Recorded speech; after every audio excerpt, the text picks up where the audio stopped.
I just can't come at that.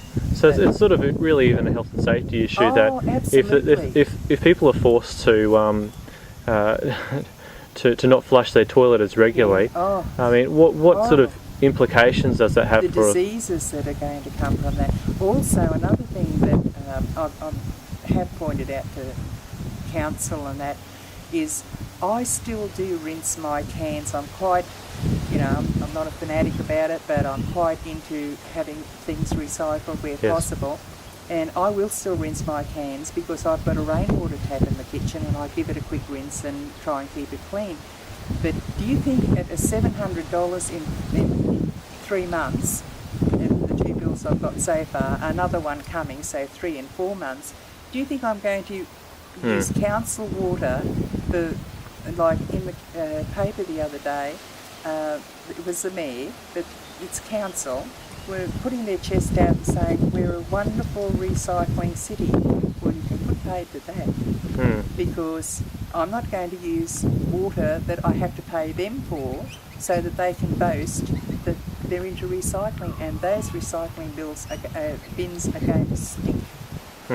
So it's lovely and green right now. We've had a lot of rain. The dams would be overflowing, I would imagine, right now. So, obviously consumption will be going down, and the council rewards us by giving us higher fees and higher bills. Is there any logic in that? Is there any reason, if we've got full dams, do you think it's right for a council to be charging us more? Isn't it in times of drought where you would actually pay for more, pay high prices for water? I can understand it in Brisbane when they had that huge shortage where Wivenhoe Dam was almost empty, the other dams were very, very low, and they were on very high water restrictions. I can understand it in areas like that. But when we see the water that's just had to be let go because the dams are overflowing, and as I say, provision has been made in Townsville with past councils, not this one. They may take the credit for it, but it's past councils that had the foresight to hire the dam walls and make sure that we had plenty of water. So we're paying for water when there's tons of waters being just let go and flow away. We don't have a water shortage, and if we did, we'd tighten our belts. We're Townsville people. We'd tighten our belts and we'd come to the party. But to have water just sort of flowing away because we've got too much of it, and then to get bills like this one after the other every 2 months, if it stays true to form, I'm looking at about $950 in 4 months. So I don't know about quarterly. So far, it'll be 3 in 4 months. We're probably going into a bit of a wet cycle now, but everyone remembers when Townsville was dry as a dust bowl, and we had that fixed allocation so we could actually water our lawns and keep things green. Do you think that people will listen to the Rosellas, I think, at the moment, but do you think people will spend their money, their hard-earned cash, on water, to keep their lawns green if it goes dry again? Well, let me tell you the difference, Jonathan.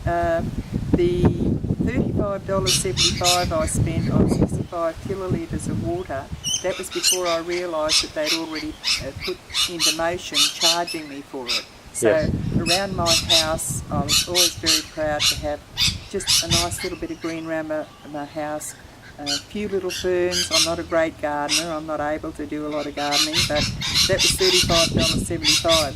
As soon as I realised that they were hitting me hard, it went down to $14.95. The difference in that is not having a bit of water in the grass. It started to become a dust bowl here before we got the rains, because I refuse to, I just feel that they're boasting on how beautiful and green Townsville looks, how wonderful we are in recycling.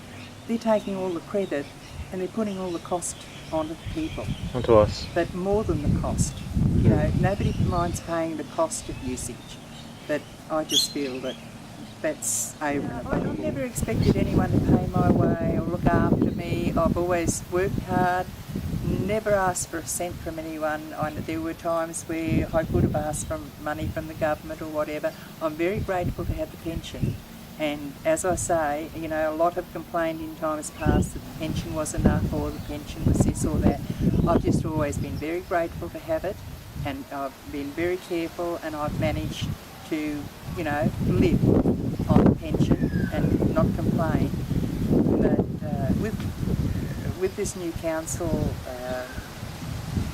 leverage that, you know, what they're putting out and what they're charging us, you might as well say, just don't eat for, you know, 3 or 4 weeks, 6 weeks. Don't eat for 6 weeks, just give it all to the council. Because you said based on the projections you've done, or the figures that are coming in, that you're having to pay for your rates, you're going to be up at over $2,000 for a year. Oh yeah.